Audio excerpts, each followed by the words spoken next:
After a long time, in the 3rd year, the word of the Lord came to Elijah, "Go and present yourself to Ahab, and I will send rain on the land." So Elijah went to present himself to Ahab.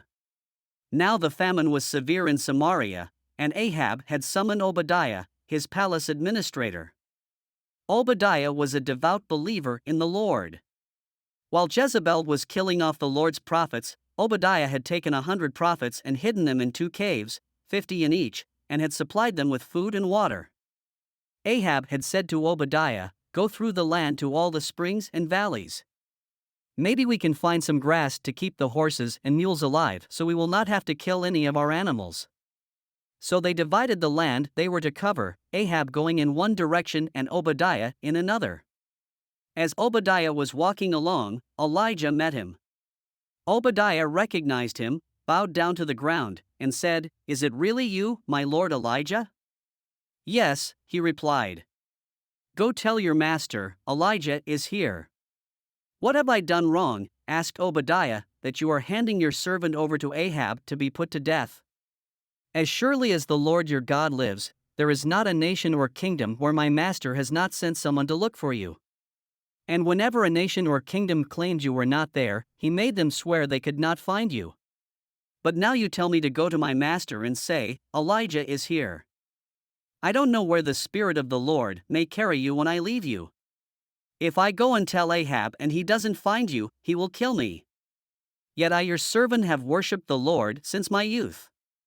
Haven't you heard, my lord, what I did while Jezebel was killing the prophets of the Lord? I hid 100 of the Lord's prophets in 2 caves, 50 in each, and supplied them with food and water.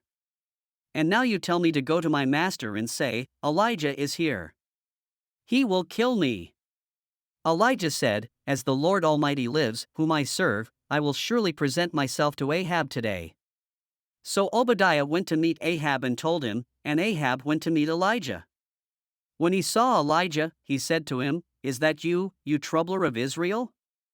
"I have not made trouble for Israel," Elijah replied. "But you and your father's family have. You have abandoned the Lord's commands and have followed the Baals. Now summon the people from all over Israel to meet me on Mount Carmel. And bring the 450 prophets of Baal and the 400 prophets of Asherah, who eat at Jezebel's table." So Ahab sent word throughout all Israel and assembled the prophets on Mount Carmel. Elijah went before the people and said, "How long will you waver between 2 opinions? If the Lord is God, follow him, but if Baal is God, follow him." But the people said nothing. Then Elijah said to them, "I am the only one of the Lord's prophets left, but Baal has 450 prophets. Get 2 bulls for us. Let Baal's prophets choose one for themselves, and let them cut it into pieces and put it on the wood, but not set fire to it. I will prepare the other bull and put it on the wood, but not set fire to it. Then you call on the name of your God, and I will call on the name of the Lord. The God who answers by fire, he is God." Then all the people said, "What you say is good." Elijah said to the prophets of Baal, "Choose one of the bulls and prepare it first, since there are so many of you. Call on the name of your God, but do not light the fire." So they took the bull given them and prepared it. Then they called on the name of Baal from morning till noon. "Baal, answer us," they shouted. But there was no response, no one answered. And they danced around the altar they had made. At noon Elijah began to taunt them. "Shout louder," he said. "Surely he is a god. Perhaps he is deep in thought, or busy, or traveling. Maybe he is sleeping and must be awakened." So they shouted louder and slashed themselves with swords and spears, as was their custom, until their blood flowed. Midday passed, and they continued their frantic prophesying until the time for the evening sacrifice. But there was no response, no one answered, no one paid attention. Then Elijah said to all the people, "Come here to me." They came to him, and he repaired the altar of the Lord, which had been torn down. Elijah took 12 stones, one for each of the tribes descended from Jacob, to whom the word of the Lord had come, saying, "Your name shall be Israel."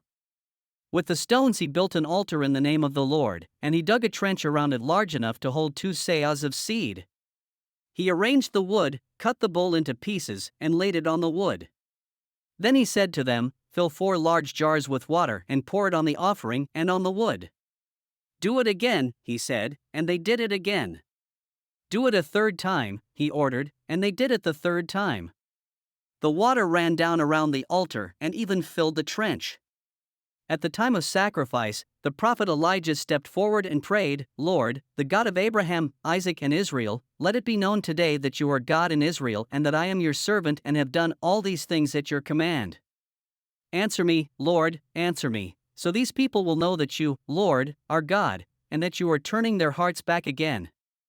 Then the fire of the Lord fell and burned up the sacrifice, the wood, the stones, and the soil, and also licked up the water in the trench. When all the people saw this, they fell prostrate and cried, "The Lord, He is God! The Lord, He is God!" Then Elijah commanded them, "Seize the prophets of Baal. Don't let anyone get away." They seized them, and Elijah had them brought down to the Kishon Valley and slaughtered there. And Elijah said to Ahab, "Go, eat and drink, for there is the sound of a heavy rain." So Ahab went off to eat and drink, but Elijah climbed to the top of Carmel, bent down to the ground and put his face between his knees.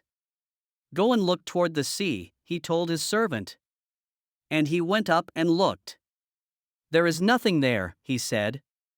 7 times Elijah said, "Go back." The 7th time the servant reported, "A cloud as small as a man's hand is rising from the sea." So Elijah said, "Go and tell Ahab, hitch up your chariot and go down before the rain stops you." Meanwhile, the sky grew black with clouds, the wind rose, a heavy rain started falling, and Ahab rode off to Jezreel. Verse 46. And last, the power of the Lord came on Elijah, and, tucking his cloak into his belt, he ran ahead of Ahab all the way to Jezreel.